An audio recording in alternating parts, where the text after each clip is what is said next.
La casa en la loma se inclinaba como si hubiera aprendido a cargar secretos. Desde la carretera se veía chueca, con las tejas desordenadas y la hiedra trepando por una pared que había perdido la pelea contra el tiempo. Nadie en el pueblo quería acercarse demasiado, y cuando Isabela Ramírez la miró por primera vez, el viento le trajo algo más que polvo.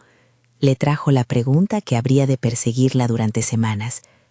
¿Por qué está así?, pensó, mientras las manos le olían a jabón y harina, con 6 niños detrás que la miraban con la mezcla de miedo y curiosidad propia de los que aprenden a medir su mundo por la estatura de su madre. Isabela no había aceptado la casa porque creyera en casas encantadas. La había aceptado porque era lo único que le ofrecieron en pago por los meses de trabajo que le había dado, porque las monedas cuentan historias, y aquella tarde en la hacienda, las palabras de su patrona sonaban como un juramento. Esto es tuyo.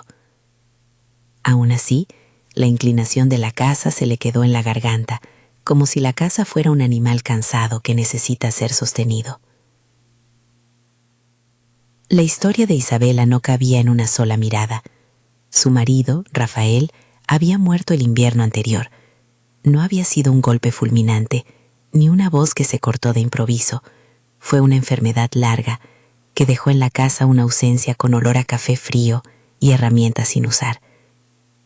Rafael había sido hombre de manos callosas y risa fácil, el que aprendió a reparar bombas de agua y ajustar las bisagras del mercado. Cuando se fue, dejó de empujar la carreta de la casa y con ella los planes pequeños, la escuela de los niños, la cena con frijoles para los domingos, la promesa de una reparación pendiente en el techo. La muerte abrió una grieta y la vida de Isabela que no sabía cómo tapar. Primero vino el luto, los días en que la almohada olía a la camisa de Rafael y la plaza parecía un lugar de espejos donde todas la miraban con piedad. Después vino el hambre, esa que no pregunta por orgullo. Las niñas y los niños empezaron a ir a la escuela con pan duro en la mochila, y por las noches el silencio de la casa se llenaba de nombres: Emiliano, Mateo, Santiago, Lucía, Carmen, Gael. Emiliano, con 14 años, ya sabía pedidos de pan y promesas. Los gemelos Mateo y Santiago corrían entre las sillas como si no existiera mañana. Lucía, con su cuaderno siempre cosido a la mano, soñaba con ser maestra. Carmen cantaba en la cocina para olvidar el ruido de la falta. Gael, con 2 años, se olvidaba de la pena y pedía leche con la insistencia de quien no entiende de carencias. Los primeros meses Isabela buscó trabajo por toda la región. Hizo de limpiadora en casas ajenas, lavó ropa en pozos comunitarios, acompañó a niñas pequeñas mientras sus madres cosechaban. La gente del pueblo la miraba con respeto y con cierta distancia. La viuda es digna, pero también es signo de lo impredecible. Había días en que pensó en irse al norte, otros en dejar a los niños con una tía y perderlos para siempre en la ciudad. Pero siempre estaba la misma imagen: Rafael inclinando la cabeza, la promesa a media voz de que, mientras haya pan, no nos rendimos. Fue así como llegó a la hacienda La Moreno, aquella extensión de tierra donde las sombras de las palmeras se cruzan con el humo de los fogones, y donde la vida rural tiene un ritmo propio, marcado por el silbido de la bocina al amanecer y el canto de las chicharras al mediodía. Doña Estela Vázquez de Mendoza era una de esas mujeres que llenan un espacio con la sola presencia. Alta, discreta, la vida le había enseñado a mirar a la gente como quien lee hojas secas en invierno. Tenía una finca grande, criaba caballos y, sobre todo, tenía algo que rara vez se encuentra en los grandes nombres: memoria. Recordaba lo que le habían hecho a su padre, recordaba los nombres de los peones y, sobre todo, recordaba favores viejos aunque parecieran pequeños. Cuando vio a Isabela por primera vez en la cocina, secándose las manos en la falda, notó algo que hizo que la llamara para una charla a solas. La mujer trabajaba con la dignidad de quien no se deja llevar por la pena. La relación entre ellas no fue un cuento de altruismo inmediato, ni un pacto de ingenuidad. Estela tenía sus razones, una gratitud lenta hacia Rafael, quien en vida había arreglado un motor viejo para la hacienda, y una punzada de conciencia porque la gente a su alrededor había cambiado, y a veces el dinero crea paredes donde antes había puertas. A las visitas de Isabela a la sala grande, Estela la miraba con curiosidad.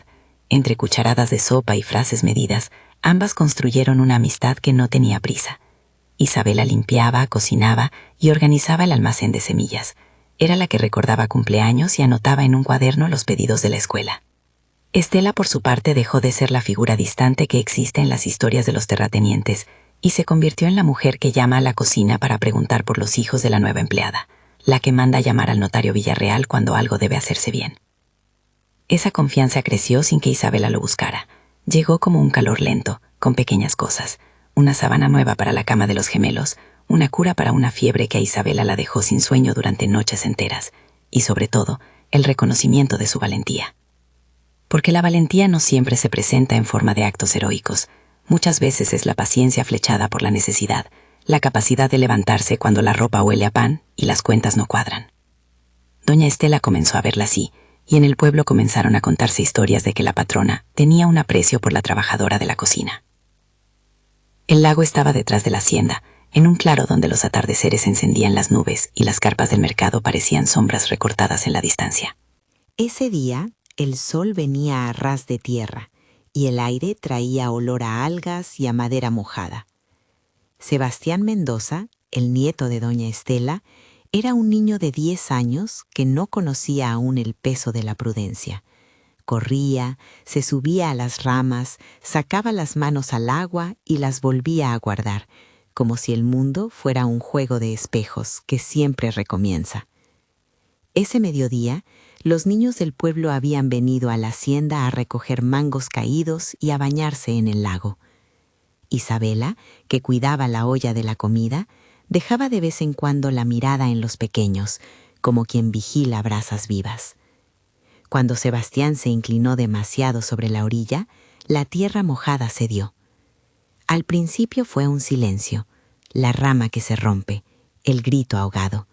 Luego, el agua absorbió el pequeño cuerpo y la tarde pareció tragarse los colores. Nadie gritó, nadie salvo Isabela. Sin pensarlo, sin medir el peligro, sin la pausa que separa la idea de la acción, ella dejó lo que tenía entre manos y se lanzó. El salto no fue sobrio ni limpio. El agua la recibió con frialdad, le pegó el aire en la cara como cacheté de realidad, y por un segundo todo fue oscuridad. Sintió el pulso del niño bajo el agua, el hilo del mundo que se estira cuando alguien requiere ser jalado hacia la superficie. Emerger fue una pelea con la gravedad. Isabela sostuvo el peso de Sebastián con una mano, le apartó el cabello empapado con la otra, lo colocó boca arriba y comenzó a dar golpes en la espalda como si suplicara a cada célula que se quedara en su sitio. La respiración volvió a ellos como un animal domesticado. Peter, por un instante, tosió y su pecho se expandió. Cuando subieron a la orilla, el pueblo entero los rodeó. Ojos grandes, manos temblorosas, las voces de las comadres que nunca callan. Emilio, el mayor de los suyos, estaba detrás, con la camiseta pegada al cuerpo, la cara blanca como pan viejo. Los gemelos sostenían a Gael, que lloraba de miedo y de alivio. Doña Estela llegó al instante. Su expresión fue de quien ha visto la muerte rozar una vida propia y se siente agradecida con el mundo entero. En esa orilla, con barro en las rodillas y el agua chorreando como una lluvia que no cesa, Estela tomó a Isabela por las manos y la miró a los ojos. «Eres de las nuestras», dijo Estela con la voz quebrada. «Me salvaste al que más quiero». La frase no fue un gesto de negociación ni una moneda que cambiara manos. Fue una palabra con el peso de la sinceridad. Uno no agradece así cuando se trata solo de políticas de la hacienda. Isabela, con el cabello pegado a la frente, sintió que el cuerpo le temblaba por algo que no era frío ni calor. Era reconocimiento. La gratitud de un dueño de casa cuando se ha salvado lo que ella protegía de manera instintiva fue la primera señal de que las decisiones importantes podrían cambiar a su familia. No hubo gesto público ni fanfarria. La decisión llegó en la sala grande, unos días después, cuando el notario Villarreal llamó a la cocina para formalizar algo. El documento estaba listo. La escritura de la casa en el cerro debía ser traspasada. La gente murmuró. En el pueblo las cosas tienen eco y las noticias se vuelven relato en cuestión de horas. Doña Estela le dio una casa a la viuda, decía uno. Otro susurraba, eso es porque salvó al niño. Y en la plaza la conversación se volvía conjetura. Rodrigo y Fernanda Mendoza, los sobrinos que esperaban heredar no solo bienes, sino legitimidad familiar, no ocultaron su sorpresa. No iban a llamarla verdugo, ni gritaban en la plaza, pero sus miradas llevaban la cosecha de un disgusto calculado, una oportunidad perdida, una pieza del tablero que se les escapaba. La escena del traspaso fue simple pero robusta en su formalidad.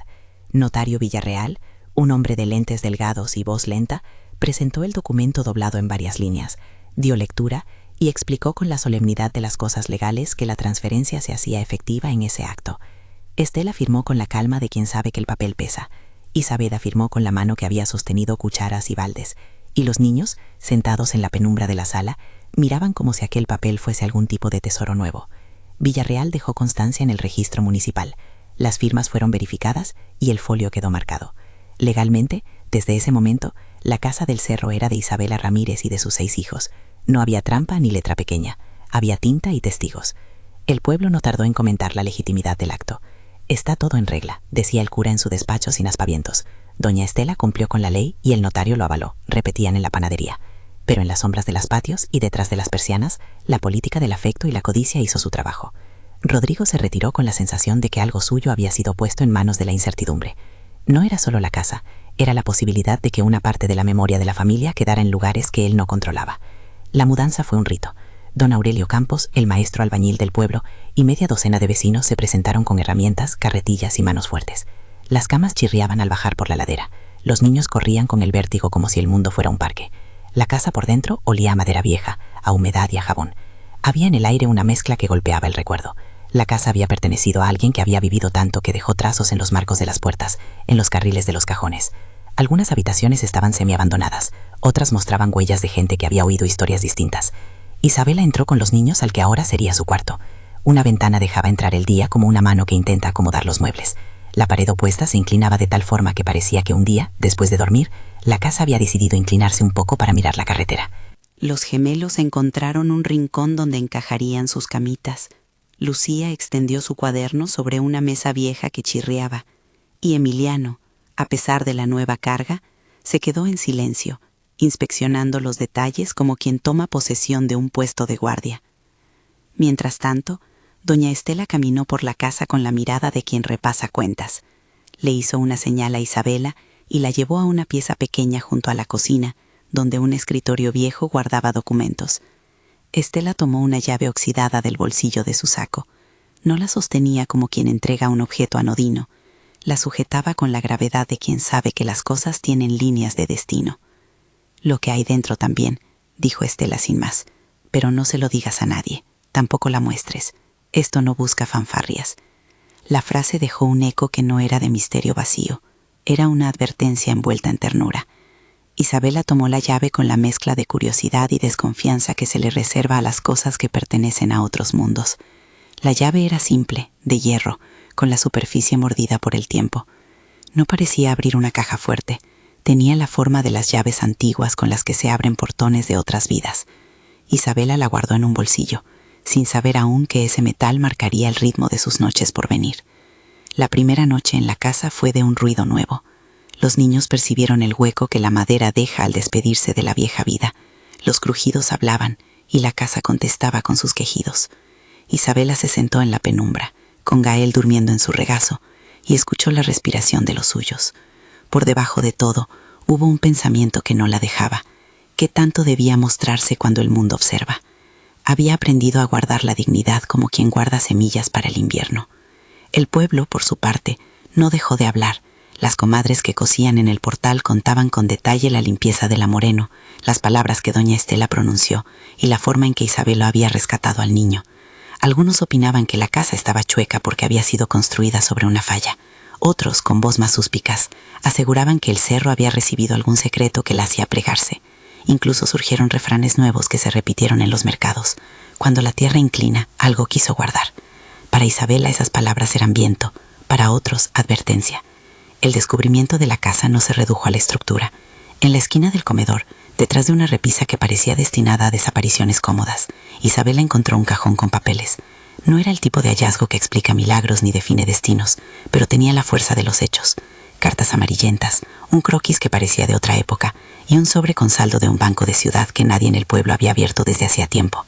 Era apenas un atisbo de historia, y eso bastó para que el rumor creciera. Si hay cartas, hay memoria. Si hay memoria, hay valor.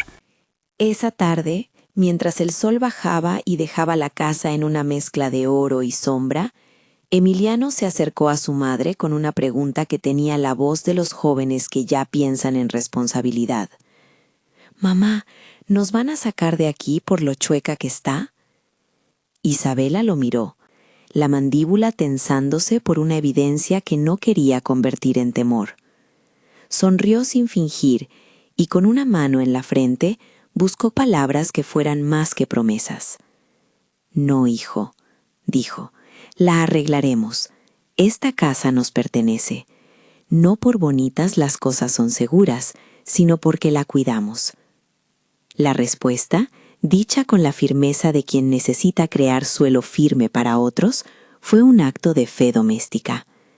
No llamó a Dios para pedir milagros, llamó a la responsabilidad y a la palabra que se sostiene: la cuidamos. Esa afirmación tuvo la forma de una oración cotidiana. Esa noche, Isabela sacó la llave del bolsillo y la observó bajo la lámpara de aceite. La giró entre los dedos pensando en la advertencia de Estela. «No la muestres», había dicho la patrona. «¿Por qué?». La pregunta volvió a posarse como un pájaro inquieto. Aún así, la llave provocó una curiosidad que se tradujo en un plan lento. Al día siguiente, cuando los niños estuvieran en la escuela y la luz fuese diferente, ella buscaría el lugar donde la llave pudiera tener sentido. La mañana siguiente fue de trabajo y pequeña geografía doméstica. Barrer, arreglar la cocina, llevar a Gael al médico por una tos que a Isabela le preocupó. La vida estaba llena de esas pequeñas urgencias que obligan a los huesos a no detenerse. Sin embargo, a media tarde, con los rumores en la plaza y la llegada de algunos vecinos que ofrecieron manos para pintar, Isabela decidió explorar el rincón donde la repisa dejaba un hueco. El hueco, descubierto con dedos torpes, reveló una losa mal ajustada en el suelo. No era una trampilla obvia, la casa había aprendido a esconder sus secretos con modales discretos. Isabela se arrodilló y pasó la yema de los dedos por la ranura. Había una ranura donde encajaba algo. El corazón le dio un golpe no por lo que encontraba, sino por lo que temía que pudiera venir después. La llave encajó con la naturalidad de una promesa cumplida. No hubo resistencia en ese primer movimiento, la pieza metálica se alojó como si ya la hubiera esperado. Justo cuando la llave comenzó a girar, como si la casa misma decidiera abrir una ventana a su historia, se oyó un golpe seco en la puerta principal. El sonido, en esa tarde en que el viento parecía un rumor de voces, se volvió tierra mojada.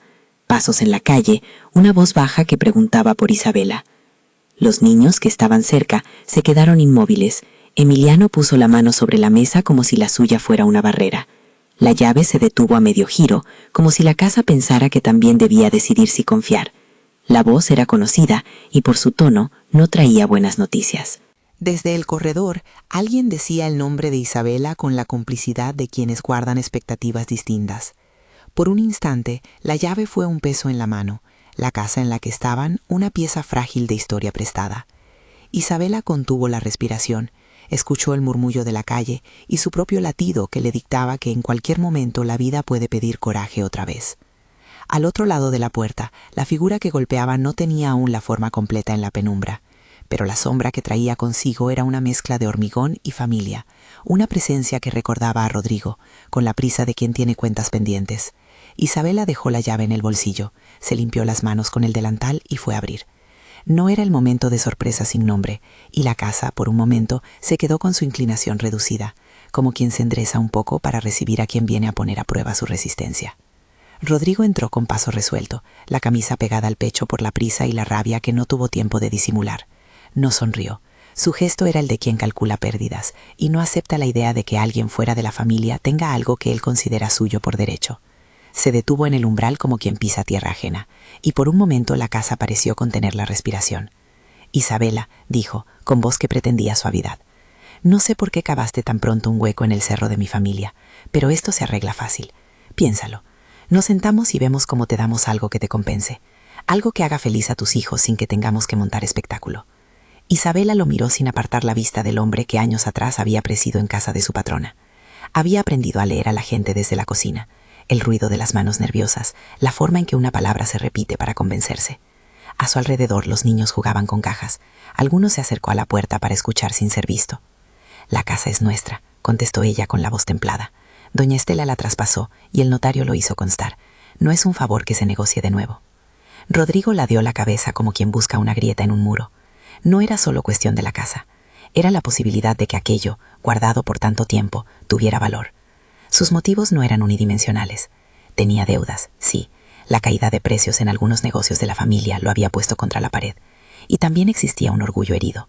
La idea de que parte de la memoria de los Mendoza, la memoria que reconocía su apellido, pasara a manos de una viuda que había trabajado en tareas humildes le resultaba intolerable. «Mira», replicó él, suavizando a la vez que calculaba, «no voy a hacer lío. Yo solo pido, dame tiempo. Podemos revisar la casa, claro, con peritos, que vean que no es segura. Protección Civil podría decir que hay riesgo. Y, pues, no sería saludable para tus niños, Isabela. No quieres lo mejor para ellos». La mención de Protección Civil soltó una hebra de inquietud. En el pueblo, las instituciones no eran teatro, tenían el poder real de ordenar demoliciones, vallados y hasta la reubicación temporal de familias. Era una amenaza plausible si se utilizaba con astucia. Isabela sintió el aliento frío de la posibilidad, quedarse sin la casa justo cuando empezaba a formarse como su nuevo hogar. Antes de que la conversación pudiera tensarse más, la voz de doña Estela, que hasta entonces había permanecido en la penumbra de la sala, se coló como una paloma veloz. «Rodrigo», dijo, «aquí no se hace chantaje de familia. Y no se usa a la ley como látigo cuando la ley se respeta. La casa ya tiene dueña, y eso es todo». La presencia de Estela inclinó la balanza. Rodrigo cambiaría de táctica, mostrando un gesto conciliador que no convencía a nadie. «No tengo intención de...», balbuceó. «Solo insisto en que hablemos. Hay cosas que hacen ruido». La charla terminó sin golpes. Rodrigo se fue con promesas de volver para conversar. Aquella tarde, mientras la familia repuso las cosas y las voces en la cocina trataban de volver a su ritmo, Isabela dobló la llave en la palma de la mano. El metal era frío, y por primera vez, la sensación que le traía no era solamente curiosidad, sino la responsabilidad de un secreto que podía afectar a los suyos. Poco después, en la plaza, los vecinos comentaban la escena con la naturalidad implacable de los pueblos. Las comadres tejían y susurraban, los niños jugaban a la orilla de la fuente, y alguien, muy en voz baja, sugirió que era mejor no hablar del cuarto. Rumores, miradas y la idea de que las cosas que permanecen ocultas tienen el poder de dividir. Antes de que la noche se asentara, Isabela fue a la cocina y llamó al mayor de sus vecinos, don Aurelio. El albañil la miró con la paciencia de quien ha visto muchas casas más torcidas que la voluntad de sus dueños. «Que no venga nadie más a fisgonear», le dijo ella. «Si hay algo, yo lo quiero manejar con cuidado. No lo voy a exponer para que lo vendan al primer hombre que aparezca».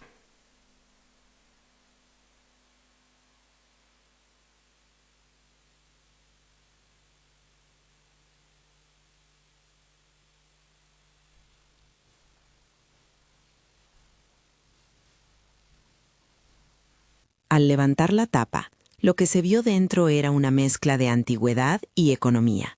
Cientos de monedas antiguas amontonadas en sacos, planchas de plata envueltas en paños, pequeñas cajas con sellos de épocas remotas, pinturas protegidas por papel de estraza y documentos atados por cordeles. Había libros con letras de mano cuidadosa, un diario con tinta que hablaba de fechas y nombres. No era, en estricto sentido, oro de un día para otro. Había historia, y esa historia llevaba peso, literal y figurado.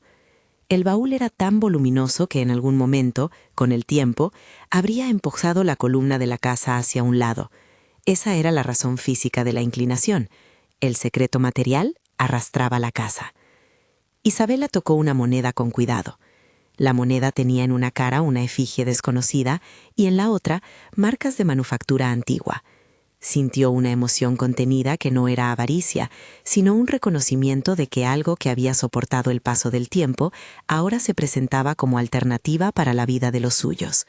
Recordó la advertencia de doña Estela: no lo muestres. Ahora entendía el porqué. Aquello podía armar tempestades. Por los días que siguieron, la casa se llenó de discreción. Isabela pidió a don Aurelio que sellara el acceso al cuarto con una puerta sencilla y que cambiara algunas tablas externas para que el cerro no llamara la atención de curiosos. El albañil trabajó por las tardes sin alardes, hablando con vecinos y ofreciéndoles a cambio trabajo, a manera de red social que cubriera la vida real con una cortina de normalidad.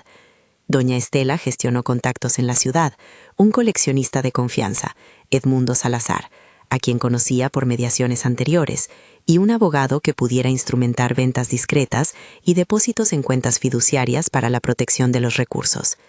A la vez, la presencia de Rodrigo no se disolvió. Comenzó una operación más sutil: hombres que vinieron a tomar fotografías por encargo de catastro, visitas de inspectores que se presentaban con papeles y que preguntaban por la seguridad estructural. Un coche negro quedó estacionado por varios días en la esquina de la carretera. Alguien lo vio y contó. Las cámaras de teléfonos, vecinas curiosas y la rapidez de la palabra hicieron el resto. En el pueblo, la leyenda de la casa crecida como una bolsa de monedas crecía. Isabela, con la carga de la mirada pública, se sintió más vulnerable que nunca. Rodrigo, desde su punto de vista, se decía a sí mismo que actuaba en defensa de un patrimonio. Si los Mendoza habían resguardado aquello durante generaciones, su familia merecía al menos parte del fruto. La codicia existe con matices. En Rodrigo convivían la desesperación y el orgullo que uno hereda cuando le han enseñado que el apellido abre puertas. La tensión subió cuando una tarde, Fernanda, la prima con un papel activo en la familia, avisó a Rodrigo de que existían testigos que podrían declarar ante Protección Civil una supuesta inclinación peligrosa. Esa misma noche, Rodrigo llamó a un par de conocidos con mano dura y los convenció de entrar a la casa para verificar y llevarse algo de prueba que demostrara su versión. No estaban planeando abrir el cuarto. Su objetivo era forzar la exposición pública y luego decir que la casa era un riesgo, obligando a un arreglo en dinero o a la intervención de las autoridades.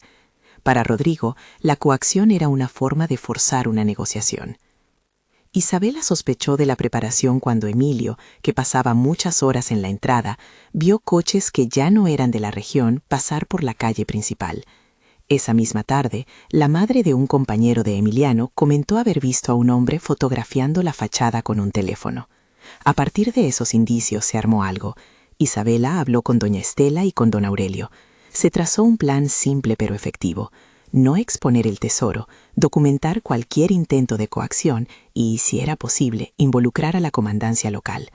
El comandante Vargas había sido nombrado recientemente. Era de esos hombres que mantienen la ley con el calor humano necesario. Estela lo conocía y pidió con discreción que vigilaran la zona.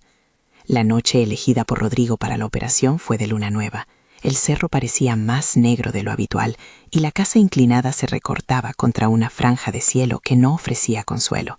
Un coche sin placa se acercó y dejó a 4 figuras a poca distancia. Avanzaron con linternas cubiertas, como si quisieran robar no solo cosas, sino el sentido de la intimidad de la vida de una familia. Cuando uno de ellos tocó la puerta lateral, esperando que alguien abriera, la respuesta fue inmediata. Emiliano, curioso y alerta, los vio desde la ventana del corredor y corrió a avisar. Isabela, que dormía con oído atento, sintió el golpe en la madera como una voz que llamaba peligro. No se asustó, actuó, sacó el celular con manos que ya no titubeaban, encendió la lámpara y salió a la puerta. Al abrir, la figura que la dijo, Isabela, no se contuvo. Era Rodrigo en persona, con la prisa en los ojos y la palabra apurada. «Queremos hablar», dijo Rodrigo. «Abre y hablamos». Ella escuchó el ruido detrás de ellos, el crujir de botas sobre piedras. En la penumbra, una de las linternas enfocó la ventana del comedor y la luz dio un destello momentáneo sobre una moneda olvidada en la mesa. Isabela supo que no podían permitir que el acceso, aunque pequeño, se retomara. «No hay nada que hablar esta noche», contestó ella. «Si hay que conversar, hágalo en la luz del día y con respeto». Rodrigo alzó la voz y sus hombres, creyendo que la llave de la insistencia les abriría puertas, comenzaron a avanzar. En ese instante, una linterna se desplazó y la sombra de uno de ellos golpeó con la mano el marco de la puerta. Isabela, con el corazón latiendo fuerte, dio un paso al frente para bloquear y entonces gritó con la autoridad que da el miedo por los hijos. «¡Fuera de mi casa!». El grito fue una señal. En cuestión de minutos, se sintieron sirenas que venían de la carretera. En la oscuridad, la figura de Estela apareció por el camino de tierra, acompañada por el comandante Vargas, 2 patrullas y el notario Villarreal, quien no había dudado en salir a pesar de la hora. El despliegue cerró la noche como una palma protectora. Rodrigo, sorprendido y con los planes rotos, intentó reaccionar. Hubo forcejeos y empujones. La policía actuó con la cordura de quien sabe mediar entre viejas enemistades familiares y la necesidad de preservar la ley. En los minutos siguientes, la situación se documentó. Se hicieron actas, se tomaron fotos y el comandante Vargas ordenó identificación de los presentes. Rodrigo fue detenido por intento de allanamiento y coacción. Sus acompañantes fueron llevados a declarar. La operación no fue perfecta. Las emociones estaban a flor de piel, pero sí suficiente para proteger la casa esa noche. La noticia corrió como pólvora. El intento de allanamiento se convirtió en un hecho oficial, con documentos y declaraciones. En el pueblo, quienes hasta entonces solo murmuraban, ahora tenían algo a lo que referirse. La ley se había puesto del lado de la nueva propietaria. Tras el episodio, en la mañana que siguió, hubo reuniones formales. Estela y su abogado gestionaron un acta de protección, mientras que Villarreal dio instrucciones para que cualquier visita a la casa fuera notificada con antelación. La vivienda quedó además bajo un régimen de vigilancia vecinal organizado por don Aurelio y un grupo de hombres que se habían comprometido a vigilar a cambio de reparaciones en sus casas. No todo era victoria. La familia Mendoza presentaría recursos y apelaciones. El conflicto no se extinguiría de la noche a la mañana. Pero la intervención policial y la documentación dejaban a Rodrigo en una posición complicada. En la ciudad, sin embargo, la prensa no llegó, y eso fue un alivio. Estela había hecho una recomendación firme: nada de anuncios, nada de exhibiciones. El conocimiento del tesoro debía manejarse con cuidado. Allí apareció la figura de Edmundo Salazar, hombre de trato elegante, coleccionista discreto, y con reputación de pagar lo justo sin hacer ruido. Edmundo llegó acompañado por un pequeño equipo de valoradores que trabajó con paciencia y respeto. No todo lo encontrado era de interés para el mercado de arte, pero sí había piezas con valor histórico y algunas monedas con demanda en colecciones privadas. La venta se hizo con la prudencia que la historia exigía. No había subastas públicas, no se sacaron cajas a la plaza, ni se mostraron piezas en redes sociales. Doña Estela pactó con Edmundo la compra de algunas colecciones y la custodia temporal de otras en una caja de seguridad bancaria, mientras que documentos y obras de mayor valor histórico fueron ofrecidos para su evaluación en un museo estatal, con la intención de gestionar una cesión parcial que reconociera el valor patrimonial. Todo esto requirió trámites, peritajes y la firma de contratos que protegieran a la familia de reclamaciones futuras. Notario Villarreal elevó constancias y el abogado de Estela diseñó una estructura para que los recursos pasaran gradualmente a una cuenta fiduciaria destinada a educación y a la reparación de la casa, evitando así la tentación de uso inmediato e improvisado. Con el dinero que entró por las ventas selectas y la asesoría legal adecuada, se reparó la estructura de la casa. Don Aurelio dirigió las obras. Se consolidaron cimientos, se nivelaron paredes y se cambió la cubierta.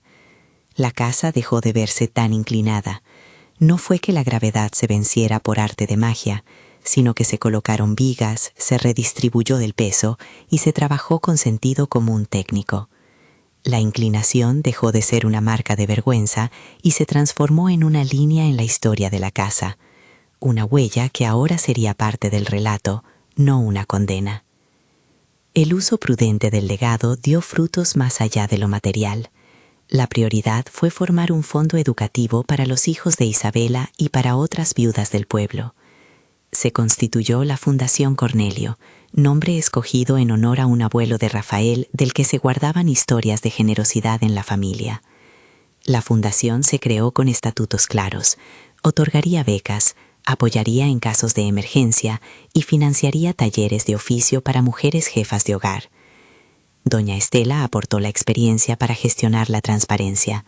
Notario Villarreal y el abogado se encargaron de la estructura legal. Se eligió una junta de gobierno en la que participaron miembros de la comunidad, representantes del municipio y, por supuesto, Isabela como cara visible y testimonio vivo. La respuesta del pueblo fue compleja. Hubo recelos y envidias, claro, pero también solidaridad.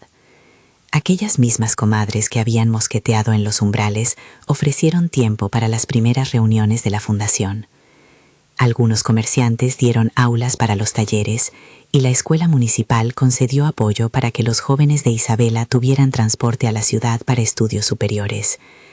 No fue una lluvia de buena fortuna que lo resolviera todo, sino una red tejida con cuidado, voluntad y decisión. En cuanto a Rodrigo, las consecuencias llegaron con un peso real. Se abrió un proceso judicial por la tentativa de allanamiento y por las declaraciones hechas a nombre de la familia que buscaban coaccionar a la nueva propietaria. Lejos de ser una venganza, la justicia fue un mecanismo para aclarar derechos y evitar que la fuerza bruta supliera a la ley. Rodrigo tuvo la posibilidad de defensa y durante el proceso se afrontaron de manera pública sus motivaciones: deudas de juego, presiones familiares, el temor a perder un lugar en la memoria de los Mendoza. Al final, la sentencia incluyó medidas de reparación y trabajo comunitario, así como la obligación de pagar daños menores e indemnizaciones. La resolución, más que castigo, sirvió para poner límites y para mostrar que la codicia no puede usarse como excusa para la violencia. La vida de Isabela cambió, no en un giro de novela, sino en la sucesión pausada de pequeñas victorias.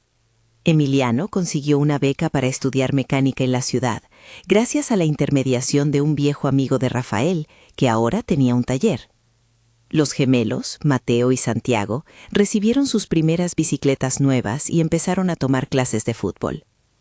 Lucía se inscribió en la secundaria, con una mochila que no tenía costuras descosidas, y Carmen siguió cantando, ahora en coros comunitarios que la escuela organizaba. Gael creció con la risa propia de los niños que se sienten más seguros, menos asustados por el silencio de la noche.